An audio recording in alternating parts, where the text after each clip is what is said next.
ప్రెసిమితులు అయిన తర్వాత అంతరంగికంగా ఏం చేద్దాము మనలో ఉన్నటువంటి అనేక విషయాలను చర్చించుకునే ప్రయత్నం కూడా చేయాల్సిన బాధ్యత ఉంది. నిజానికి దీని ఏదో బహిరంగ సభలో నన్ను భక్తులు మాట్లాడి విడిపోయిన అనేటువంటి దానికంటే నిర్దిష్టంగా ఏ నిర్మాణంలో పోతాము, ఏ పద్ధతిలో పోతాము అనేటువంటి అంశం కోసం స్పష్టంగా మొట్టమొదటిగా కేవలం కులపరంగా వ్యక్తిపరంగా డాక్టర్ జంషుదాగా నిర్మించేది కేవలం బీసీల కోసం నిర్మిస్తున్నటువంటి కాకుండా ఇవాళ యావత్ తెలంగాణకు ప్రత్యామ్నాయ రాజకీయ నమూనా అవసరం ఉన్నది. భౌగోళిక తెలంగాణ రాష్ట్రం వచ్చినటువంటి తరుణంలో ఏ రాష్ట్రం కోసమైతే యావత్ తెలంగాణ తనకు తానుగా తనలాడి తనకు తానుగా గర్భశోకాలు అనుభవించి పురిటినొప్పులు పడి ఇవాళ రాష్ట్రాన్ని ప్రసవించిన సందర్భం కొనసాగుతున్న సందర్భాలు ఏవి కూడా ఉద్యమకారులకు కానీ పోరాడినటువంటి కులాలకు కానీ వర్గాలకు కానీ సంబంధం లేకుండా కొనసాగుతున్న పాలనకు ఒక తిరుగుబాటు అవసరం ఉన్నది, ఒక ప్రత్యామ్నాయం అవసరం ఉందన్నటువంటి ఒక ధైర్యం ఇవ్వాల్సిన బాధ్యత ఉందని చెప్పేసి ఇక్కడికి వచ్చాను. అందుకోసం మీరు మళ్ళీ మాట్లాడుకుందాం. ప్రెస్ మిత్రులు స్పష్టంగా ముందేదో ఒకటి చెప్పదలుచుకుంది ఏంటంటే ఏర్పడబోయేటువంటి ఈ పని అంతా కూడా నేను చెప్పినటువంటి ప్రత్యామ్నాయ నమూనా ఉంటుంది. ఇప్పుడు కొనసాగుతున్నటువంటి నమూనా పక్కా ఇది తెలంగాణ ప్రజలకు వ్యతిరేకమైన దొరల గడిల నమూనా. దీన్ని కూల్చివేయడం ప్రతి ఉద్యమకారుని సామాజిక శక్తి యొక్క కనీస బాధ్యత దానికి కట్టుబడి ఉన్న వాళ్ళ కోసమే ప్రత్యేకంగా, ఎందుకంటే కన్ఫ్యూజన్ అవసరం లేదు, స్పష్టంగా చెప్పదలుచుకున్నాను. బహుశా చెల్లె రచ్చ సంగీతం మాట్లాడిన తర్వాత ఇంటి పేరు అదృష్టమే అనుకోవాలి, బరాబర్ రచ్చకీడ్చింది మనందరినీ. ఏం చేయదలుచుకున్నారు మీరు? ఎందుకంటే వస్తుంటారు పోతుంటారు, మినుకు మన చుక్కాల్లో మళ్ళొకసారి కనపడతాయి కానీ నాయకులు కనపడరు. అంటే అంత అసమ్మతి అంత అసంతృప్తి గూడు కట్టుకున్న బాధ ఉంది తెలంగాణ సమాజంలో. వచ్చేటోళ్ళందరూ వస్తున్నారు పోతున్నారు. నిజమే, తుదికంట నిలబడితే ఏం ఫలితాలు ఉంటాయంటే ఇవాళ అధికారంలోకి వచ్చినటువంటి కేసీఆర్ కూడా మన కళ్ళ ముందర కనపడతాము. మరి కేసీఆర్ 14 ఏళ్ళు ఒక లైన్ నిలబడ్డప్పుడు మనం 4 ఏళ్ళు లైన్ నిలబడి మన మీదకి అధికారంలో రాకూడదనేటువంటి స్పష్టత కూడా మన బీసీలకు ఉండాల్సిన బాధ్యత ఉన్నది. సిద్దిపేటలో మీటింగ్ పెట్టుకుంటున్నామంటే సిద్దిపేట అంటే కేవలం కేసీఆర్ బ్రాండ్ కాదు, సిద్దిపేట బ్రాండ్ వేరే ఉన్నది అని చెప్పేటువంటి ఒక ప్రయత్నం ఏదైందో అది ఇవాళ నేను అనుకుంటా ఈ రౌండ్ టేబుల్ అనుకుంటే కూడా అన్ని సంఘాల నుంచి వర్గాల నుంచి జేఏసీలో పనిచేసిన వాళ్ళు, కన్స్యూమర్ ఫోరంలో పనిచేసిన వాళ్ళు, ఎక్స్ కౌన్సిలర్గా పనిచేసిన వాళ్ళు, మీరందరూ కూడా ఉద్యోగులుగా రిటైర్ అయినటువంటి వాళ్ళు, ఉస్మానియాలో అనేకమైనటువంటి బోధనాసుపత్రుల్లో విశ్వవిద్యాలయంలో పనిచేస్తున్నటువంటి ఇంతమంది మిత్రుల సమూహం, బీసీఎస్సీ సంఘాల నుంచి వచ్చినటువంటి వాళ్ళు ఒక దగ్గర చేరడం, అడ్వకేట్స్, డాక్టర్స్. బహుశా ఈ రోజుతోటి సిద్దిపేట బ్రాండ్ అంటే ఏంటిది? సిద్దిపేట బ్రాండ్ అంటే తెలంగాణలో సుదీర్ఘకాలం అనేకమైనటువంటి పోరాటాలకు పుట్టుగిల్లు సిద్దిపేట. దురదృష్టం కొద్దీ మధ్యలో ఒక వ్యక్తి చుట్టూ సిద్దిపేటను చెప్పడం ఏందో బహుశా సిద్దిపేటకు అదే అవమానం కూడా నేను భావిస్తాను. ఎందుకంటే శ్రీహరి యాదవ్ ఇక్కడే ఉన్నాడు. 1997లో తెలంగాణ మహాసభ పెట్టినాడు సిద్దిపేట రూతులకి ఎవడు ముందుకు రాని తరుణంలో కూడా ఇవాళ నందిని సిద్ధారెడ్డి నాగేటి చాలలో నా తెలంగాణ పాట పురుడు పోసుకుంది కూడా ఆ సందర్భంలో పడింది. 1969లో ఇదే కళాశాల నుంచి కొన్న ప్రాంతాల నుంచి అనేక మంది హైదరాబాద్కి వెళ్ళి తెలంగాణ ఉద్యమాన్ని ఆనాడు బలోపేతం చేసి విద్యార్థి అమరవీరులు భాగస్వామ్యమైంది. సాయుధ పోరాటంలో పనిచేసినటువంటి అనేక గ్రామాల్లో ఈనాటికి ఆ యొక్క పురిటి వాసన, ఆ పోరాట వారసత్వం అట్టనే ఉన్నది. ఇంతమంది బీసీఎస్సీ సంఘాలు, వైశ్యులు, రెడ్లు, సబ్బండ వర్ణాల యొక్క సింగిడి అయినటువంటి ఈ నేల మీద ఒక వ్యక్తి, ఆయన తర్వాత ఇంకొక వ్యక్తి ఇవాళ రాష్ట్ర రాజకీయాలు శాసిస్తూ సిద్దిపేట బ్రాండ్ అంటే కేసీఆర్, హరీష్ రావు అల్లుడు బ్రాండ్ మాత్రమే అనేది యావత్ సబ్బండ వర్ణాలకు, ఉద్యమకారులకు అవమానం అని మేము భావిస్తాం. అందుకోసం బలంగా చెప్పే ప్రయత్నం చేయాలని చెప్పేసి కూడా భావిస్తాము. నిజంగానే ఈ మధ్యకాలంలో చాలాసార్లు వాళ్ళు మాట్లాడేప్పుడు ఏంటంటే మేము తెలంగాణ రాజకీయాలు శాసిస్తాము, ఈ తెలంగాణలో ఎవరు మాట్లాడినా సరే వారు సీమాంధ్ర పార్టీలో ఉన్నటువంటి ఏజెంట్లను లేకపోతే సమైక్య రాష్ట్రం యొక్క ఆడవాళ్ళకు కొనసాగింపను వీళ్ళందరూ బొందబెట్టాల్సిన అవసరం ఉందని చెప్పేసి ఒక మానసికమైన దాడి, ఒక రాజకీయ దాడి కొనసాగిస్తూ ఉన్నారు. ఆ పైత్యం ఎంత దూరం పోయింది అంటే మనకు కూతపెట్టు దూరం లోపల మల్లన్న సాగర్ ప్రాజెక్ట్ వస్తూ ఉంది. ప్రాజెక్టు రావద్దని నేను అనలేదు, లేకపోతే ఇవాళ మనందరం కలిసి ఒక వేదిక మీద రాదలుచుకున్నటువంటి కోదండరావు ఏనాడు అనలేదు, రత్నారెడ్డి కూడా ఏమనలేదు, లేకపోతే ఇవాళ ఉన్నటువంటి విమలక్క ఏమనలేదు, లేకపోతే చంద్రకుమార్ ఏమనలేదు, లేకపోతే ఉద్యమంలో పనిచేసిన ఎవరో కూడా నీళ్లు రావద్దనడానికి మనం లేదు. నీళ్లు రావాలనే కోరుకుంటున్నాం.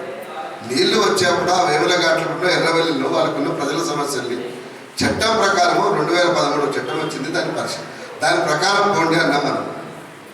ఆ సందర్భంగా నిండు అసెంబ్లీలో సిద్దిపేటకు ప్రాతినిధ్యం వహించినటువంటి చంద్రశేఖరరావు గారు ఒక మాట అన్నారు. మీ అందరికీ ఫారెన్ ఎలిమెంట్స్ ఊర్లోకి వచ్చి రచ్చ చేస్తామంటే ఊరుకుంటామా? పీచం అనిస్తామన్నాడు చంద్రశేఖరరావు. నేను అంటున్నా, ఇవాళ తెలంగాణ సమాజంతో సంబంధం లేని ఈ సామాజిక వర్గాన్ని మేము ఫారెన్ ఎలిమెంట్గానే అనుకుంటే ఇక్కడ ఉన్నటువంటి సబ్బండ వర్ణాలు పెద్ద శాతం ఉన్న వైశ్యులు, ఇక్కడ పెద్ద శాతం ఉన్న రెడ్లు ఆధిపత్యం అప్పర్ కాస్ట్లో ఎందుకు చెప్తుందంటే బీసీలు కాక బయట అందరూ కూడా అనుకుని ఉంటే హరీష్ రావు ఈ మళ్ళొకసారి గెలుస్తాడా అని చెప్పి అడగదలుచుకునేవారు. ఫారెన్ ఎలిమెంట్ కాదా హరీష్ రావు సిద్దిపేటకు? కేసీఆర్ కాదా? ఎన్నేళ్ళు పోయాలి మేము దిక్కుమాల వారసత్వం? ఏం గొప్పతనం ఉంది మీ తాతలకు తండ్రులకు? లేకపోతే సిద్దిపేట ఉద్ధరిస్తాను మీకు చేసిన పని ఏమన్నది? కాలం కలిసి వచ్చి మీరు ప్రజాపతిని అయినందుకు సిన్సియర్గా పనిచేస్తే తప్పకుండా గర్విస్తారు. కానీ అంత మాత్రం చేతనే సిద్దిపేట మీ తరతరాల వారసత్వం అయినట్టు తెలంగాణ రాజకీయాలు ఇక్కడి నుంచే మొత్తము పొద్దుపూట అంతా ఇక్కడి నుంచే ఉన్నట్టు నువ్వు చూపెట్టే ప్రయత్నం ఏదేందో అది ఈ శతాబ్దంలో పడిన పెద్ద అబద్ధం. దాన్ని ఇవాళ నిలువరించాల్సిన బాధ్యత మన మీదనే ఉన్నది. ట్రబుల్ షూటర్గా చెప్పుకుంటున్నటువంటి మీరు ఏం పరిష్కారం చేసేది సిద్దిపేటకు? ఎంతమందికి ఆత్మగౌరవాన్ని తీసుకొని వచ్చిండ్రు? సుదీర్ఘకాలం ఇక్కడ పైలాల్లో ఉద్యమకాల దీక్ష శిబిరం జరిగింది. బహుశా రాష్ట్ర చరిత్రలో కూడా గర్వించదగ్గటువంటి అత్యధిక కాలం జరిగింది. ఎంతో మంది కడప కాల్చుకొని ఇక్కడ దీక్షా శిబిరాల్లో కూడా తమ చిత్తశుద్ధిని, తమ కార్యదీక్ష చాటి చెప్పడం కోసం ఆ దీక్షా శిబిరంలో కూడా తెలంగాణ కోసం స్ట్రైక్ చేశారు. అంటే మేము చేసినది దీక్ష తరతరాలుగా మీరు, మీ కొడుకు, మీ తల్లి తండ్రి, మీ అక్క, మీ చెల్లెలు, మీ కుటుంబం చుట్టూ తిప్పడం కోసం మేము దీక్ష చేసినామా?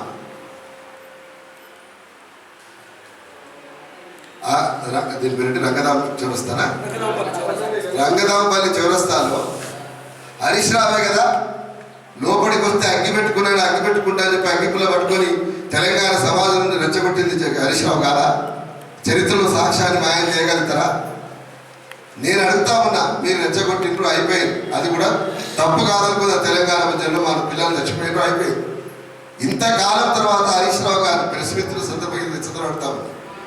మీరు ఉద్యమ సమయంలో మాట్లాడినటువంటి మాటలకు మీరు కొనసాగిస్తున్న పద్ధతి ఇవాళ మిషన్గా భగీరథ పేరు మీద మొత్తం సీమాంధ్ర సంబంధించిన నవయుగ కానీ మెగా కాంట్రాక్ట్స్ కానీ తెలంగాణలో ఒక్క కాంట్రాక్టర్ కూడా అవకాశం ఇవ్వకుండా, ఇవాళ తోటపల్లి దగ్గర జరుగుతున్న పనులలో మీరు ఒక్క కాంట్రాక్టర్కి అవకాశం ఇవ్వకుండా, ఇవాళ వరంగల్ దగ్గర జరుగుతున్న అనేక పనుల్లో ఎవరికి ఒక అవకాశం ఇవ్వకుండా సీమాంధ్రులకి కమిషన్ల ప్రకారం అమ్ముకుంటుంది, మీకు ఆత్మసంతృప్తిని ఇస్తుందా అని చెప్పేసి ఇవాళ కేసీఆర్ని హరీష్ రావుని సూటిగా ప్రశ్నించదలుచుకున్నారు. ఇవాళ మొత్తం రాజీవ్ దారి మొత్తం రొదబెడుతున్నటువంటి ఇసుక లారీలలో ఉన్నటువంటి రొదలోపడం మీదే పూనిరాగం ఉందా లేదా అని అడగదలుచుకున్నారు. ఇందుకోసమా మేము కొట్లాడింది? ఇందుకోసమా నువ్వు అగ్గిపెళ్ళి కొట్టుకుంటే మేము తగబెట్టుకున్నది? తెలంగాణలో ఉన్నటువంటి ఉద్యమకారులుగా ఇవాళ మేము బతికే ఉన్నాం, కొట్లాడతాం బరాబర్. మేము కొట్లాడిన దానికి నువ్వు కొనసాగిస్తున్న దానికి సంబంధం లేనప్పుడు బొందబెట్టాల్సిన బాధ్యత కూడా మన మీద ఉంటుంది. ఇంతమందికి యూనివర్సిటీ మిత్రులు చెప్తా ఉండే సంఘే శక్తి అని. సంఘమే శక్తి అయినాక తెలంగాణ సంఘం అంతా మనమంతా అయినాక మేము ఎందుకు వదిలిపెడతాం ఈ అవకాశాన్ని? ఇచ్చే అవకాశం ఇచ్చి ఒక ఏడాది చూసినాం, తెలంగాణ ఉద్యోగులకు బయలుదేరిన తర్వాత ఇంకొక ఏడాది తెలంగాణ యావత్ తిరిగినాం. ఇవాళ జూన్ 2వ తారీఖు లోపల తెలంగాణ రాష్ట్ర ఆవిర్భావ దినోత్సవం రోజు సబ్బండ వర్ణాల ఉద్యమకారులు ఒక ఆశాజ్యోతికి ఒక పార్టీ ఆవిర్భవించాల్సిన అవసరం ఉంది. నేనే ఎవరికి మీద శాశ్వత అధ్యక్షునేత నేను చెప్పలే. జూన్ 2ని ఒక టార్గెట్గా పెట్టుకొని మనందరము ఒక నాయకుని ఎన్నుకుని పద్ధతి, ఒక సంస్థాగత నిర్మాణం చేసుకునే పద్ధతి, ఒక మేనిఫెస్టో రూపొందించుకునే పద్ధతి, అన్నిటికంటే ముఖ్యంగా తెలంగాణ సమాజంలో ఎట్లయితే ఒక మానసిక ఐక్యత సాధించడమో అదే ఐక్యతను ఇవాళ కేసీఆర్ కుటుంబము దాన్ని కొనసాగిస్తున్నటువంటి అప్రజాస్వామికమైనటువంటి అత్యంత దురహంకారపూరితమైనటువంటి పద్ధతికి వ్యతిరేకంగా సమాయత్తం కావడానికి మనం సిద్ధంగా ఉన్నామా లేమా? ఆ లైన్లో మనం పోవడానికి అవకాశం ఉన్నదా లేదా? ఇంత పేదతనంలో కూడా తెలంగాణ సమాజం ఉన్నదా? ఇన్ని ఉద్యమాలు అయినటువంటి సమాజంలో ఇవాళ మనం ఒక మార్గం చూపెట్టలేమా? దానికోసం నేను వచ్చిన మేము అన్న చెప్పిండు, మేము ఉంటాం. కృష్ణయ్య గారు, కృష్ణయ్యతో సహా ప్రతి ఒక్కరిని, ఎందుకంటే తెలంగాణ రాష్ట్రం వచ్చే సమయంలో కూడా తెలంగాణతో సంబంధం లేకుండా దూరం ఉన్న వాళ్ళని కూడా భాగస్వామ్యం చేసుకుని పెద్ద మనసుకుంటున్నాం. తెలంగాణ ఉద్యమంలో పనిచేసినటువంటి వాళ్ళని నెత్తరెత్తుకుంటాం. ఎందుకంటే ఆ పోరాడినట్టు వాళ్ళు ముందు ఏడు చేయాలి మన బాధ్యత. ఎంత దూరం ఉంది? కొత్త జిల్లాలో పట్టే కదా.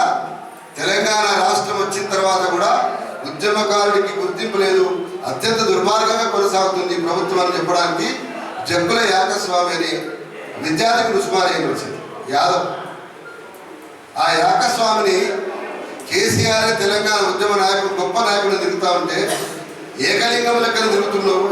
ఏకస్వామి, నువ్వు యాకస్వామిని కాదురా, ఉట్టి తెలంగాణ ప్రజలు ఏకస్వామి ఒక్కరిని నవ్వుల పాలు చేసి నగుబాటు చేసినటువంటి వాళ్ళందరూ కూడా ఇవాళ మంత్రులై కూర్చున్నారు. ఇవాళ జాతీయ జెండా ఎగరవేస్తున్నారు. బంగారు తెలంగాణ చిలకపల్లి పలుకుతా ఉంటే యాకస్వామి గుండె బాధ భరించలేక భువనగిరి దగ్గర రైలుకి ఎదురుపోయి తెలంగాణ వచ్చినాక చచ్చిపోయింది. ఒక్కనాడైనా రామారాయుడు చచ్చిపోతే నీ కళ్ళలో నీళ్ళు వస్తాయి, తెలంగాణకు సంబంధం లేని దొంగలు చచ్చిపోతే వారికి నివాళులు అర్పిస్తానికి తెలివస్తుంది. తెలంగాణ కోసం కొట్లాడి టీఆర్ఎస్ యూత్ కమిటీలో ఒక మా గౌరవమైన పోస్టులో ఉన్నటువంటి జగ్గుల యాకస్వామి చచ్చిపోతే ఒక్కనాడు శాసనసభ కానీ వ్యక్తులు కానీ పార్టీ కానీ ఒక్క ప్రకటన చేయాలి. ఎంత దూరం ఉంది? వాళ్ళ సిద్దిపేట నుంచి కొమరల్లి దగ్గర ఉన్నటువంటి అయినాపూర్ గ్రామం, నేను మా బుర్ర శ్రీనివాస్ మిగతా వాళ్ళందరూ కలిసి కూడా పోయినాం. రాసింది స్పష్టంగా ఒక మరణ వాగ్మూలం రాసింది. కాపీ మీ అందరూ అన్ని ప్రశ్నలో వచ్చింది, చూడండి, అన్ని పత్రికల్లో వచ్చింది. మీరు కూర్చున్నటువంటి కుర్చీ కేసీఆర్ గారు, అది మా త్యాగాల ఫలితం. ఒక్కసారి ఆ కుర్చీ మీద కూర్చున్నప్పుడు విద్యార్థులైన మేము కాంట్రాక్ట్ లెక్చరర్లు గాను అనేక సందర్భాల్లో నిరుద్యోగంలో ఉన్నటువంటి వాళ్ళ గురించి ఆలోచించారు. నా కుటుంబానికి ఉన్న పరిస్థితులకు ఒకసారి రాకూడదని చెప్పి చిర్రా మల్లేష్ గౌడ్ అనే పిల్లగాడు ఆత్మహత్య చేసుకుని చచ్చిపోయాడు. ఉత్తరం రాసి మళ్ళీ చచ్చిపోయాడు. కానీ మనం ఏం చేస్తున్నాం? ముఖ్యమంత్రి మా పోరాటం ఫలితం అని చెప్పి నీకొప్ప చెప్తే చిరంజీవి స్వామిని తీసుకొచ్చి కుర్చీలో కూర్చోబెట్టి ఇవాళ బంగారు తెలంగాణ గురించి ముచ్చట చెప్తా ఉన్నారు. ఇవాళ కొనసాగుతున్నటువంటి ప్రభుత్వం యొక్క పద్ధతి అది. అందుకోసమే ఇవాళ అంటున్నాం మనం. ఇవాళ రామేశ్వరరావు యొక్క ఆధ్యాత్మిక ప్రపంచం ఏదైతుందో, రియల్ ఎస్టేట్ సామ్రాజ్యం ఉందో, దానికోసం తెలంగాణ రాలే. చిరంజీవి స్వామి నిన్న మొన్న వచ్చిన లగడపాటి రాజగోపాల్ కూడా మెచ్చుకుంటా ఉండే. వీళ్ళందరూ